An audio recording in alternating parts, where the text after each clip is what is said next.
আসসালামু আলাইকুম, বাংলা সংবাদে সবাইকে স্বাগতম। শুরুতে জানাবো সংবাদের শিরোনাম। ৭১-এর পর ভুয়া মুক্তিযোদ্ধার মতো অনেক ভুয়া আগস্টধারী দেখা যাচ্ছে বলছেন টুকু। এইদিকে মুক্তিযোদ্ধাদের বয়স নিয়ে আপিলের পরবর্তী শুনানি ১২ মার্চ। সংবাদের এই অংশ জানাবো ভারতের নাগপুরে ভয়াবহ সহিংসতা, কারফিউ জারি। আরও জানাবো রাজনৈতিক দল নিবন্ধন ইসির গণবিজ্ঞপ্তি হাইকোর্টে স্থগিত। সংবাদ শেষে জানবেন গোপালগঞ্জে স্বর্ণ ব্যবসায়ী বরুণ দত্তের প্রতারণার ফাঁদে মুক্তিযোদ্ধারা। দর্শক শুনছিলেন সংবাদ শিরোনাম, এখন দেখবেন বিস্তারিত।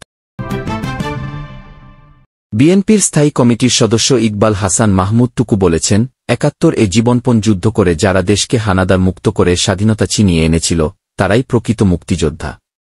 অথচ ৭১-এর ১৬ ডিসেম্বর বিজয়ের পর প্রকৃত মুক্তিযোদ্ধাদের আড়াল করতে মুক্তিযুদ্ধে অংশগ্রহণ না করেও অনেকে ভুয়া মুক্তিযোদ্ধা সেজেছিল। ঠিক তেমনি ২৪ জুলাই আগস্ট ছাত্র জনতার গণআন্দোলন গণঅভ্যুত্থানের পর ফ্যাসিস্ট গণহত্যাকারী নিকৃষ্টতর স্বৈরশাসকের পতন ও দেশ থেকে পালিয়ে যাবার পরও তেমনি অনেক ভুয়া জুলাই আগস্ট বিপ্লবধারী দেখা যাচ্ছে। তাদের মুখোশ উন্মোচন করে দিতে হবে। ১৭ বছরের আন্দোলনের জনাকাঙ্ক্ষা নির্বাচনের মাধ্যমে গণতন্ত্র ফিরে আনতে হবে। শনিবার দুপুরে সিরাজগঞ্জের পৌর ভাসানী মিলনায়তনে জেলা বিএনপির সম্মেলন প্রস্তুতি কমিটির সভায় প্রধান অতিথির বক্তব্যে তিনি এসব কথা বলেন। বিএনপির স্থায়ী কমিটির সদস্য ইকবাল হাসান মাহমুদ টুকু আরও বলেন, জনগণের শক্তিই বড় শক্তি। বিএনপি জনগণের শক্তিতে বলীয়ান। বিএনপিকে কোনো ষড়যন্ত্রই নিঃশেষ করতে পারে নাই, আগামীতেও পারবে না। অপকর্ম করে অন্যরা আর সুকৌশলে দোষ চাপিয়ে দেওয়া হচ্ছে বিএনপির ত্যাগী কর্মীদের উপর। ১৭ বছর আন্দোলন সংগ্রামে মিছিলে সবচেয়ে পিছনে থাকা কর্মীকে আগে মূল্যায়ন করতে হবে। যারা ত্যাগ স্বীকার করেনি তাদের বিষয় পরে ভাবা হবে। তথ্যসূত্র পদ্মা টাইমস। মুক্তিযোদ্ধাদের বয়স ন্যূনতম ১২ বছর ৬ মাস নির্ধারণ করে সরকারি সিদ্ধান্ত অবৈধ ঘোষণা করে হাইকোর্টের দেওয়া রায়ের আপিলের পরবর্তী শুনানি ১২ মার্চ। আংশিক শুনানি নিয়ে মঙ্গলবার প্রধান বিচারপতি সৈয়দ রেফাত আহমেদের নেতৃত্বাধীন আপিল বিভাগ এদিন ধার্য করেন। এদিন শুনানিতে অ্যাটর্নি জেনারেল মো. আসাদুজ্জামান বলেন, সরকারি সিদ্ধান্ত অবৈধ ঘোষণা করে হাইকোর্টের রায় ছিল রাজনৈতিক উদ্দেশ্য প্রণোদিত। এই রায়ে মুক্তিযুদ্ধের ঘোষণা নিয়ে প্রশ্ন তোলা হয়েছে। রায়ে শেখ মুজিবকে গ্লোরিফাই করা হয়েছে, অথচ বাস্তবতা ভিন্ন।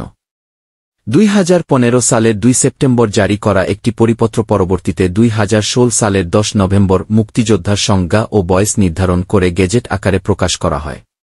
তাতে বলা হয়, মুক্তিযোদ্ধা হিসেবে নতুনভাবে অন্তর্ভুক্তির ক্ষেত্রে ১৯৭১ সালের ২৪ মার্চ পর্যন্ত ন্যূনতম ১৩ বছর হতে হবে।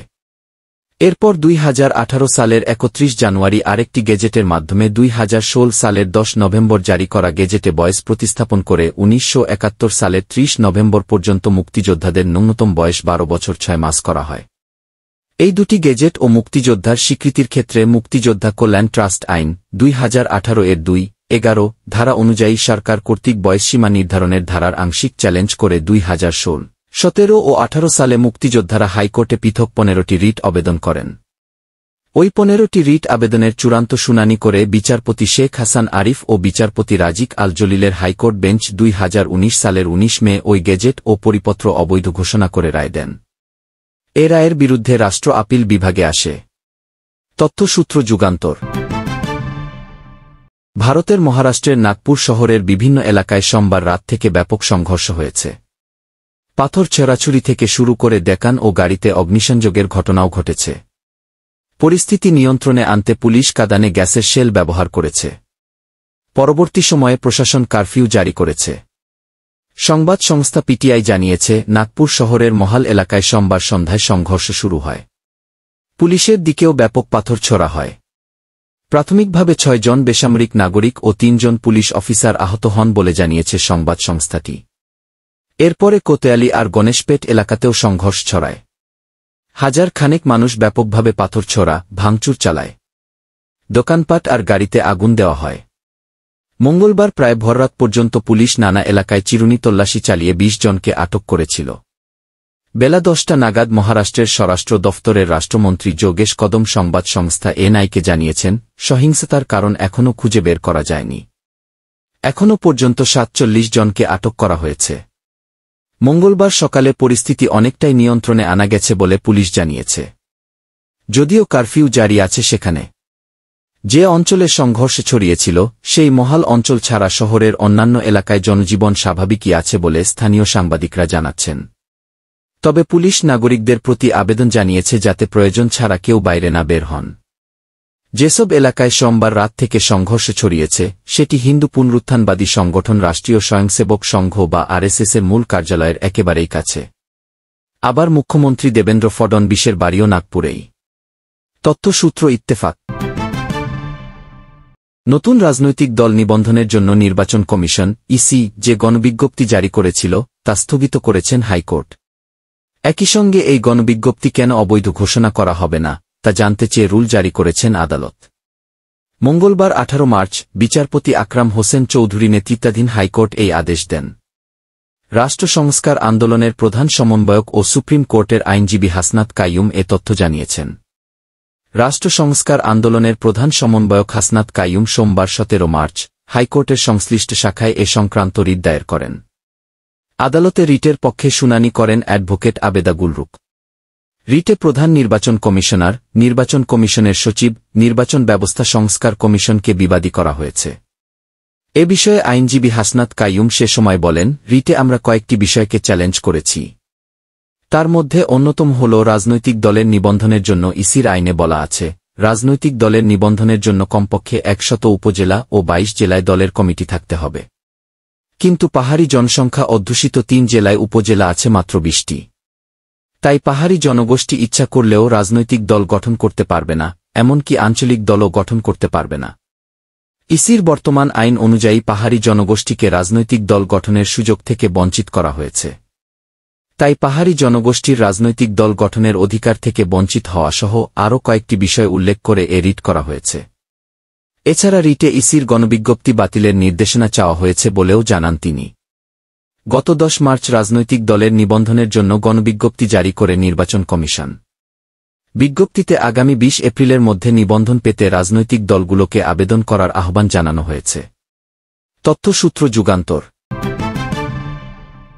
গোপালগঞ্জ জেলা হিন্দু বৌদ্ধ খ্রিস্টান ঐক্য পরিষদের সভাপতি, সাবেক ব্যাংক কর্মকর্তা ও বীর মুক্তিযোদ্ধা প্রদীপ বিশ্বাস পল্টুর কাছ থেকে প্রতারণা করে 22.5 লক্ষ টাকা হাতিয়ে নিয়েছে স্বর্ণ ব্যবসায়ী বরুণ দত্ত।